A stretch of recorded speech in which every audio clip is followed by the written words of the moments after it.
Bagaimana tanggapan Ustaz terhadap budak-budak yang dilarang dalam masjid? Budak-budak terbagi dua.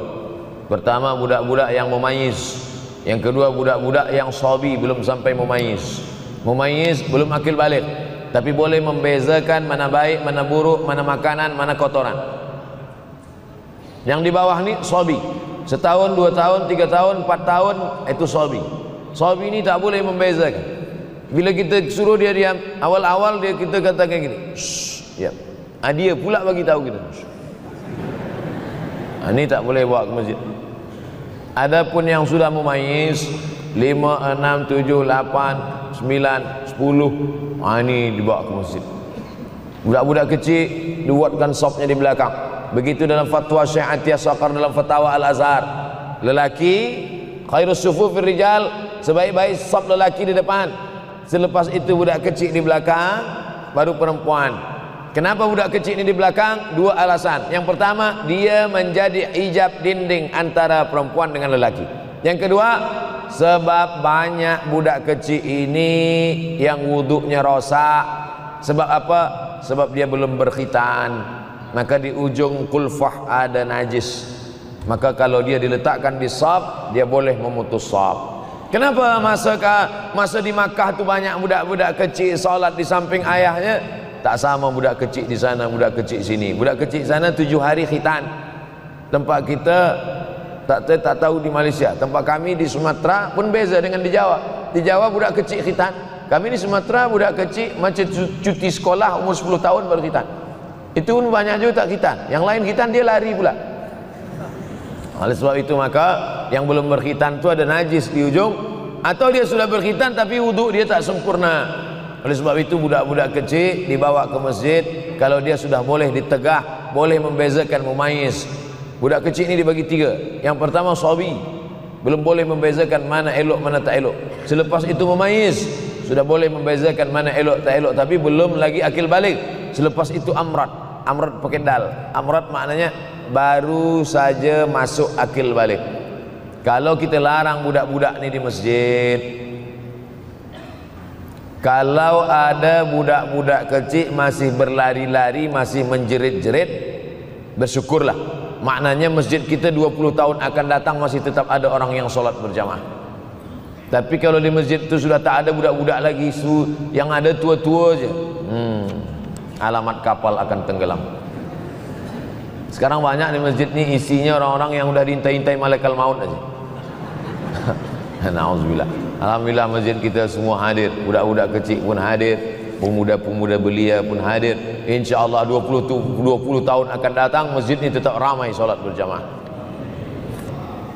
Anak saya pernah ditampar oleh seorang nenek kerana yang sedang solat dia menjerit dan menangis. Oh, mungkin nenek ini darah tinggi. Maka akan datang, jangan letak dia dekat nenek-nenek. Itulah maka saya sebut tadi di belakang. Memang orang-orang tua ni kadang emosional dia tak lagi terkendali. Tengok. Kadang jangankan menangis, kita menyanyi pun dia tersinggung. Apalagi menangis. Oleh sebab itu maka kita jaga. Ada setengah orang tua memang tak suka menengok budak kecil. Ini budak ni pergi balik. Kalau tak aku mati dia sipak kata dia. Alhamdulillah. Jadi manusia ini kalau sudah 7 ke bawah, 71 ke atas, memang macam-macam akhlak, akal dia sudah dicabut oleh Allah.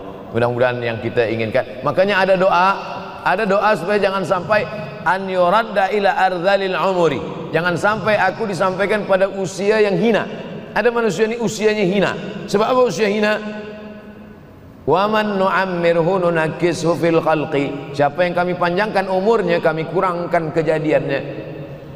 Sudah sampai pada umur itu berkurang kejadian. Kaki berkurang, mata berkurang, telinga berkurang, dan paling mengkhawatirkan adalah akal pun berkurang. Inilah termasuk akal berkurang. Dia tanpa budak kecil itu sebenarnya umur dia sudah hampir-hampir sama macam budak kecil itu juga. Mudah-mudahan kita diselamatkan daripada usia yang hina ini insyaallah. Apa doa untuk lembutkan hati seorang lelaki yang kita sayangi? Salat sunat hajat. Usolli sunnatal hajat. Hajatnya apa? Dalam hati. Jangan cakapkan di situ. usolli sunatal hajat, nak lembutkan hati si fulan. Sembahyangnya di masjid pula, dengar kawan sebelah, siapa kata dia? Dalam hati, Allahu Akbar. Selepas itu di sujud terakhir, aqrabu ma yakunul 'abdu min rabbih wa huwa sajid. Seorang hamba paling dekat dengan Allah manakala dia bersujud. Di sujud terakhir itulah doa, ya Allah, lembutkanlah hati si fulan, ya muqallibal qulub. Bolehkah kita berdoa menyebut nama? Boleh. Ada hadis Nabi doa menyebut nama? Ada. Allahumma a'izzal Islam bi Umarain. Ya Allah, kuatkan Islam ini dengan dua Umar, Umar bin Khattab dan Umar bin Hisham. Boleh. Nabi ada menyebut nama. Oleh sebab itu maka doa. Pertama dengan solat hajat. Yang kedua dengan membaca Yasin. Kata Imam Ibnu Katsir, la tuqra'u fi amrin asirin illa yassarahu Allah. Kalau dibacakan pada perkara yang susah, maka Allah mudahkan. Yasin dibacakan pada perkara yang susah, Allah mudahkan. Ada orang yang susah mati, dibacakan Yasin, cepat dia mati. Yassarahu Allah, dimudahkan Allah Subhanahu wa taala. Maka dibacakan dia. Selepas membaca surah Yasin itu, membaca doa, Allahumma inni as'aluka bihaqqi Yasin. Aku memohon kepada engkau dengan kemuliaan surat Yasin ini, tunaikanlah hajatku. Sebutkan apa hajat. Ustaz, ada seorang pakcik datang kepada saya.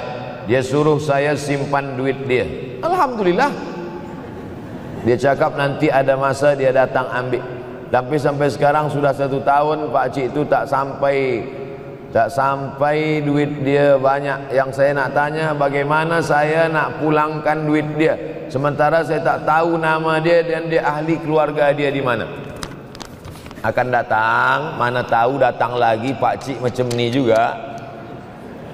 Mana tahu macam ini, bukan dia, tapi macam ini datang, tanyalah nama dia, nombor telefon, IC anak dia. Tapi rasa-rasanya saya dah 43 tahun belum jumpa dengan pakcik macam ni lagi.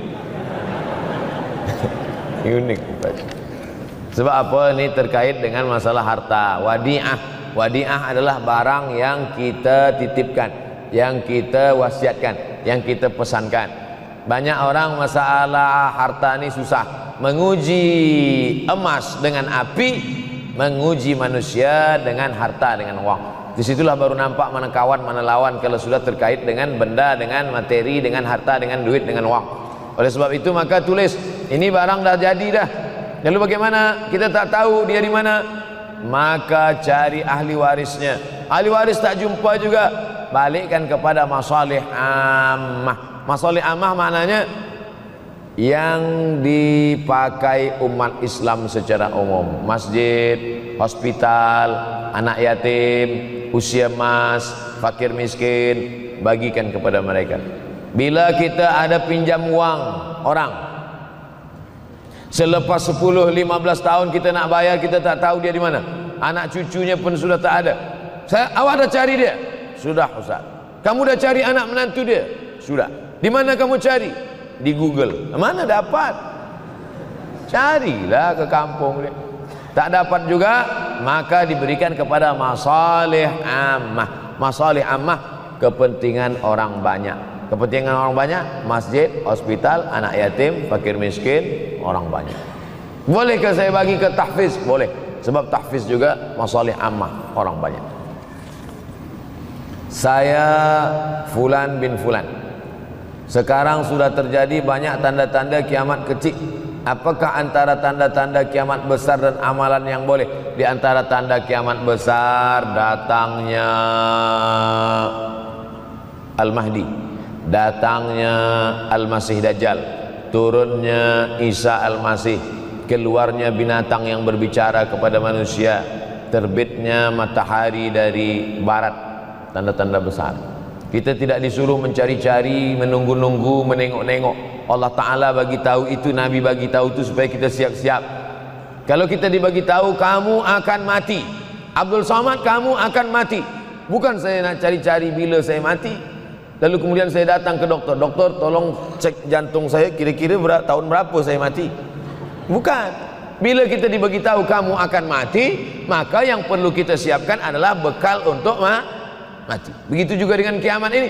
Dunia akan kiamat.